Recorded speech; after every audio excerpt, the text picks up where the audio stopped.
précédente. Donc, voilà, le temps que la présentation se mette en route. Donc, je me présente, donc Céline Arnspack, chargée de mission jeunesse également, mais au sein du Conseil régional du Grand Est. Donc, j'ai le plaisir de travailler sur le dispositif État-région service civique en milieu rural avec Benoît Lepage, que vous avez entendu précédemment.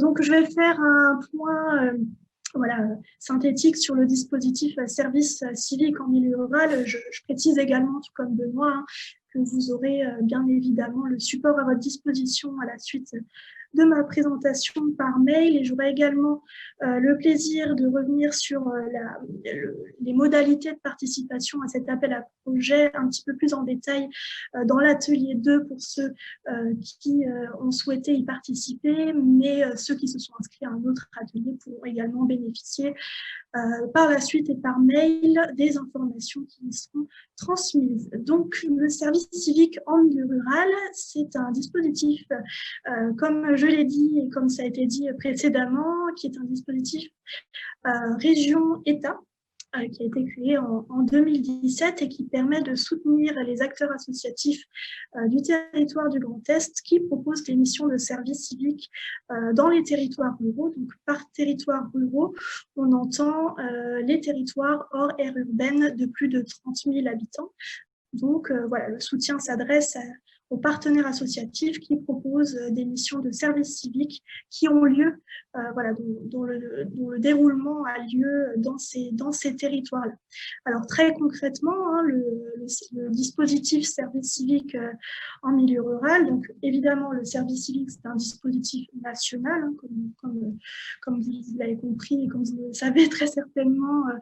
Et donc la région Grand Est et l'État travaillent de concert pour développer ce dispositif-là dans les territoires ruraux.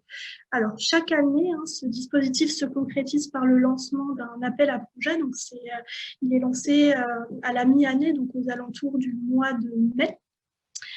Et qui s'adresse donc aux structures associatives qui souhaitent devenir structures d'accueil de volontaires en service civique et donc leur proposer des missions sur ces territoires et en rapport aussi avec les enjeux, mais les enjeux de ces territoires, mais j'aurai l'occasion d'y revenir. Évidemment, c'est un appel à projet qui est lancé aux structures qui sont agréées au titre du service civique, puisque c'est une condition de participation à l'appel à projet. Donc voilà, si c'est votre cas, vous pouvez tout à fait vous porter candidat, et si ce n'est pas encore le cas, je vous invite à vous rapprocher de Benoît Lepage pour toutes les démarches de demande d'agrément qui ont été également évoquées tout à l'heure. Donc, l'appel à projet permet à plusieurs structures d'être retenues au terme d'un comité technique, et ensuite la sélection, bien sûr, passe au vote du conseil régional. Donc, en ce qui concerne les structures retenues, elles peuvent bénéficier à la fois, alors soit d'une aide forfaitaire de la région, soit d'une aide projet de l'État, soit les deux. Donc, je m'explique, quand les structures déposent leur candidature pour l'appel à projet, elles peuvent demander soit seulement le soutien régional, qui est un soutien forfaitaire. Donc, vous le voyez à l'écran, c'est un soutien qui s'élève à hauteur de 1 000 € par volontaire accueilli. Soit une aide qui est plutôt une aide projet de la part de l'État et qui peut s'élever à hauteur de 50% maximum du coût du projet avec un plafond de 10 000 €. Mais la structure d'accueil peut tout à fait demander les deux, donc les deux financements conjoints État-région. Alors voilà, merci, donc parfait. Timing parfait, donc merci Louise. En ce qui concerne les thématiques des projets soutenus, donc Benoît a évoqué tout à l'heure les 9 grands domaines prioritaires du service civique.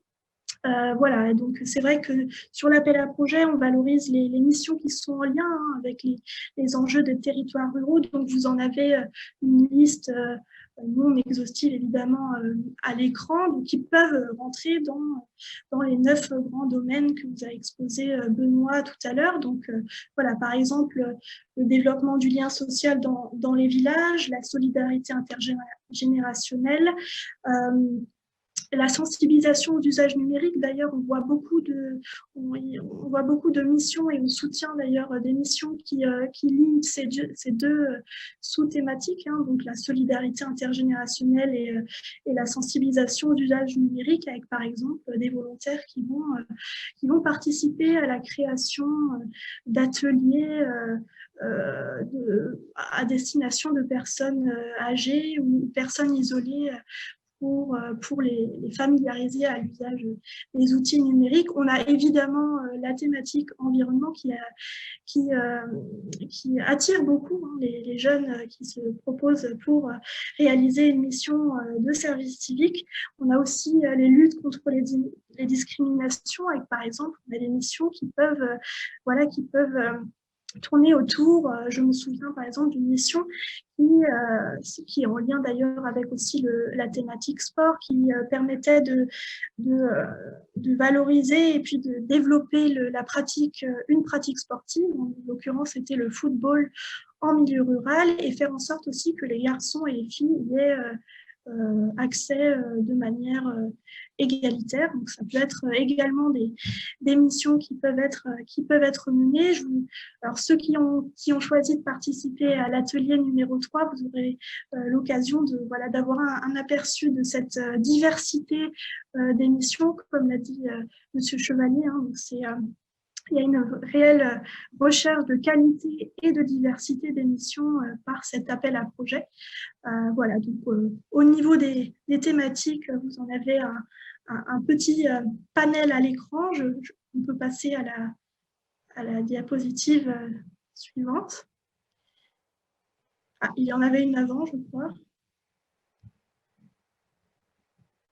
Ah, bon, alors c'est ça, oui, pardon. Alors, je vous propose de tout simplement laisser la parole à une volontaire en service civique. Voilà, donc c'est le témoignage de Julia qui a été accueillie en service civique au sein de l'association Parcours le Monde, qui aura l'occasion d'intervenir tout à l'heure, hein, et dont la mission portait sur la redynamisation du territoire de la Petite Pierre. La Petite Pierre, pour ceux qui connaissent, c'est une commune du Bas-Rhin, de l'Alsace-Bossu. Et donc, cette redynamisation, elle se caractérisait par des activités culturelles et sociales qui étaient mises en place par Julia, qui était volontaire. Et Julia, qui est d'ailleurs une volontaire européenne, hein, puisqu'elle nous vient d'Italie. Et donc ça, c'est aussi une des caractéristiques qui est valorisée par l'appel à projet service civique en milieu rural. C'est vrai que si on peut accueillir et faire découvrir aussi aux jeunes Européens les territoires ruraux de notre région, voilà, c'est quelque chose à valoriser. Alors, je ne sais pas si la vidéo marche. Non. Elle ne fonctionne pas.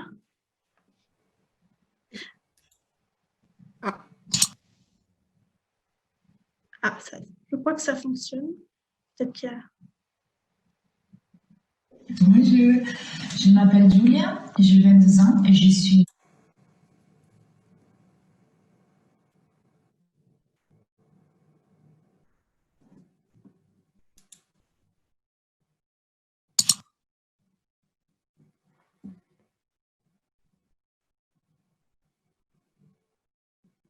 Bonjour, je m'appelle Julia, j'ai 22 ans et je suis en France pour faire mon service civique. Et ce qui m'a poussée pour faire le service civique, c'est surtout pour m'insérer dans les cadres sociaux, parce que je travaillais dans ce cadre-là, alors je me suis dit que ça pourrait être la bonne opportunité. Mon service civique, il était surtout sur le terme de l'animation, après aussi sur la promotion du tourisme.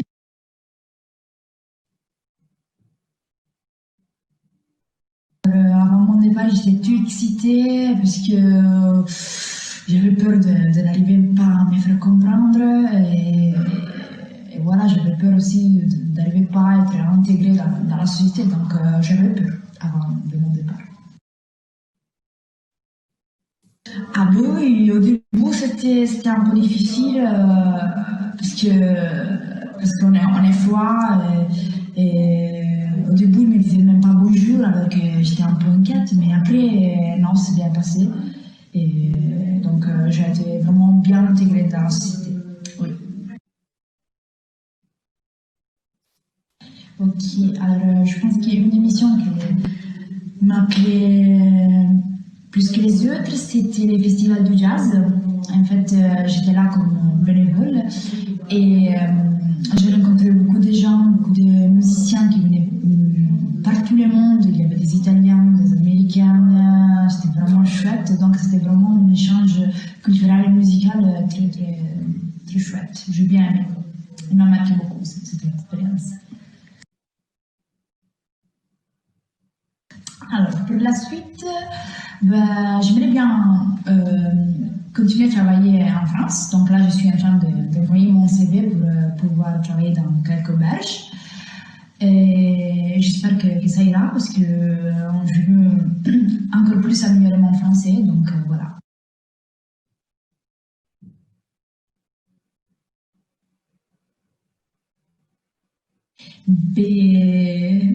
Parcourir grandesse a été toujours disponible, prêt à l'écoute et même si c'était une rédaction à distance,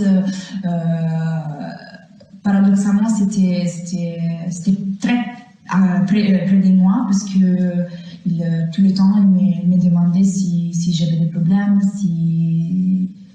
si je voulais faire des formations à l'étranger, donc vraiment, j'ai rien à dire, c'était super.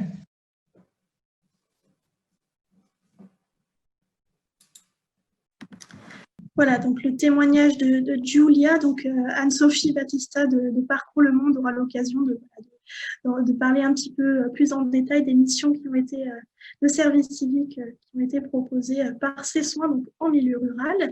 Alors très rapidement également, hein, l'appel à projet service civique en milieu rural valorise également les projets qui offrent aux volontaires des solutions qui leur permettent de pallier les difficultés qu'ils peuvent rencontrer en termes de mobilité et de logement qui sont voilà, par retour des acteurs qui ont déjà été partenaires, qui sont de véritables freins à l'engagement des jeunes en milieu rural et des véritables motifs d'autocensure ou même voire d'abandon de mission. C'est dommage. Donc, l'appel à projet permet aussi de limiter ces freins en valorisant les projets qui, par exemple, en termes de mobilité, proposent des aides directes aux volontaires pour leur déplacement. Vous avez quelques exemples de missions, d'actions qui peuvent être mises en place. Donc, par exemple, une solution de covoiturage entre tuteurs et volontaires ou entre volontaires, entre plusieurs volontaires même. Hein. La mise à disposition de véhicules ou de vélos pour les déplacements qui ont lieu dans le cadre de la mission ou encore la prise en charge d'un abonnement de transport ou de carburant. J'ajoute qu'à ce sujet-là, en complément de l'aide qui est attribuée grâce à ce dispositif, la région Grand Est permet de financer de 30 à 80% des titres d'abonnement des volontaires en service civique en milieu rural depuis cette année. Donc voilà, on a lancé ça cette année, donc qui vient en complément de toutes les actions sur mesure qui peuvent être mises en place dans chacune des structures. Et enfin, en termes de logement, donc les projets qui peuvent être soutenus peuvent par exemple proposer un hébergement collectif ou bien un hébergement chez l'habitant ou encore la colocation entre volontaires. On a également des idées d'habitat partagé entre des personnes âgées ou des volontaires, ce genre d'idées qui peut vraiment être valorisé. Et pareil, du côté régional, on a aussi un accompagnement qui se fait du côté de la région, un accompagnement des structures d'accueil dans leur lien, dans leur relation avec les plateformes logement du Grand Est pour que ces plateformes logement puissent apporter des solutions personnalisées aux jeunes qui s'investissent, qui s'engagent en territoire rural et que leur mission se déroule sans encombre. Voilà, donc on peut passer à la diapositive suivante, donc rapidement en quelques chiffres. Donc, depuis 2017, grâce au dispositif État-Région, service civique en milieu rural, ce sont plus de 380 missions qui ont pu être soutenues, donc avec un ratio d'environ 100 missions par année et chaque année 10 partenaires qui proposent, dont les 100 missions sont réparties sur les 10 partenaires et plus particulièrement sur cette année 2020-2021. Donc l'appel à projet s'est terminé en août 2020 et puis il a permis de soutenir 12 partenaires et qui proposaient 106 missions, donc un petit peu plus que les années précédentes. Le contexte fait aussi que voilà, on a souhaité valoriser davantage de missions et sachant que tous les départements aussi du Grand Est sont couverts par des missions de service civique en milieu rural. Voilà, donc je vais... voilà, pour l'accompagnement, évidemment, alors Benoît en a déjà parlé tout à l'heure, mais évidemment pour la construction de votre dossier et durant toute la période d'appel à projet et ensuite d'accompagnement au cours de votre mission. Donc j'ai le plaisir d'être en binôme avec Benoît sur cet accompagnement. Donc de mon côté, donc Céline Armsbach pour la région Grand Est et Benoît pour l'État. J'en ai terminé avec la présentation. Je ne sais pas, Louise, s'il y a des questions. Je vais y répondre avant de laisser la parole à Parcours le Monde, qui a été partenaire du dispositif service civique en milieu rural. Alors, j'ai effectivement deux questions. Savez-vous si un dispositif équivalent existe dans d'autres régions et ou si l'aide de l'État peut être accordée dans d'autres régions?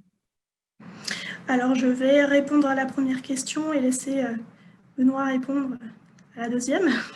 Donc, alors, comme le disait Benoît dans sa présentation, et effectivement, le Grand Est est la première région de France à avoir lancé un tel dispositif, donc de partenariat avec l'État sur le développement du service civique en milieu rural. Et à ce jour, c'est toujours l'unique en France. Oui, pour compléter la réponse, merci Céline. Chaque région dispose de crédits pour développer le service civique. Chaque direction régionale, donc celle d'Occitanie, de Bretagne, etc., ont des crédits qui diffèrent selon les régions. C'est au prorata du nombre de volontaires ou de jeunes des territoires. Donc les régions peuvent développer des choses qui peuvent se faire écho sur développer des choses en milieu rural, mais peut-être que je sais que d'autres collègues ont développé plutôt par champ thématique, donc ils vont peut-être financer des projets sur les thématiques environnementaux qui pourront toucher du coup les départements ruraux de leur région, mais peut-être également du coup les départements qui seraient plus urbains. Voilà, mais effectivement, sur le milieu rural stricto sensu, on est la seule et unique région à avoir uni les crédits et les forces vives du Conseil régional et de l'État pour assurer un développement des plus optimums. Voilà. Et c'est en ça que à la fois, je salue encore ce partenariat parce qu'il se passe de manière très, très saine et cohérente. Et cette année, en plus, on peut travailler avec le réseau rural, que je remercie aussi aujourd'hui, mais c'est une véritable opportunité de faire converger les forces pour un développement vers une jeunesse de ces territoires. Et puis, vous dire aussi que j'évoquais une augmentation des volumes d'accueil en 2021. On aura aussi une augmentation de crédit. Je ne sais pas encore à quelle mesure, mais en tout cas, ils seront également joints à cet élan sur le développement du rural. Voilà. Merci beaucoup. J'ai une autre question. Est-il possible pour Famille Rurale de répondre à l'appel à projet avec son agrément national par le biais de la fédération régionale en mobilisant les fédérations départementales? Voilà. échelons de collectivités qui s'encastrent. Oui, je me permets de répondre, mais oui, oui, tout à fait. Toutes les structures, peu importe leur niveau d'agrément, qu'il soit départemental, régional ou national, peuvent se positionner sur l'appel à projet. Par contre, c'est vrai que je vais peut-être apporter un éclairage, puisqu'on en a parlé avec le conseil régional, mais parlant de développement, il s'agit bien de développer des nouvelles missions, donc des nouveaux contrats sur les territoires ruraux. À ce titre-là, pour les agréments nationaux, donc, sur lesquels on n'a pas la main, on demandera entre guillemets patte blanche, c'est-à-dire que si, je ne sais pas, famille rurale au niveau du Grand Est a pour 2021, je ne sais pas, un volume d'accueil, je dis ça complètement au hasard, hein, de 100 jeunes, il faudra nous montrer que vous souhaitez accueillir des jeunes en plus de ces 100 jeunes et donc nous montrer par une attestation interne de votre organisme que vous allez vous proposer un projet, je ne sais pas, pour 20 jeunes et donc que votre jauge d'accueil montera à 120 et que ce n'est pas une partie des 100 volontaires initialement prévus qui seront fléchés sur le milieu rural. Tout ça, c'est évidemment parce que, comme je l'expliquais dans la présentation, il y a des financements intrinsèques au service civique, notamment en termes de tutorat, etc., et qu'on souhaite bien alimenter avec nos crédits conjoints avec le conseil régional, des élans supplémentaires d'accueil et non pas des surabondés des accueils de volontaires qui sont déjà financés et prévus dans les calendriers initiaux. Voilà. Merci Benoît. Une troisième question concernant les aides régionales. Elle ne concerne le service civique, elle concerne le service civique dans les associations et dans le cadre de l'appel à projet, ou ça concerne également les collectivités? Oui, alors évidemment, le conseil régional ne peut pas subventionner d'autres collectivités territoriales, mais évidemment les intercommunalités, enfin, les autres collectivités territoriales peuvent bénéficier de ce qu'on appelle l'intermédiation. C'est ce dont a parlé Benoît dans sa présentation, donc se rapprocher d'une structure associative qui, elle, est agréée au titre du service civique en milieu rural et qui peut mettre à disposition des volontaires à cette collectivité. Donc, à titre d'exemple, voilà, j'étais moi-même service civique et donc j'étais accueillie au sein de la Ligue de l'enseignement qui m'a mise à disposition d'un conseil départemental. Voilà. Merci beaucoup Céline. Donc, je n'ai pas d'autres questions pour l'instant. Donc, on va peut-être laisser la parole à Anne-Sophie de Parcours Le Monde. Bonjour à tous, à toutes et à tous. C'est gentil de m'accueillir et de me permettre de présenter le projet de service civique en milieu rural, qu'on a vraiment eu beaucoup de plaisir à mettre en œuvre en lien avec les volontaires, les différentes communes et également les services, la direction régionale de la jeunesse et des sports, ainsi que la région Grand Est. Donc, je vais vous présenter en quelques mots quand même l'association Parcours Le Monde. Alors, je ne l'ai pas mis sur le slide, mais je pense que c'est quand même important. Donc, moi, je suis donc Anne-Sophie Battista. Je suis donc la coordinatrice régionale de l'association Parcours Le Monde Grand Est. Donc, l'association a donc été créée en 2015. Notre action vise à favoriser la mobilité internationale donc pour les jeunes de 16 à 30 ans. Donc, des jeunes ayant moins d'opportunités.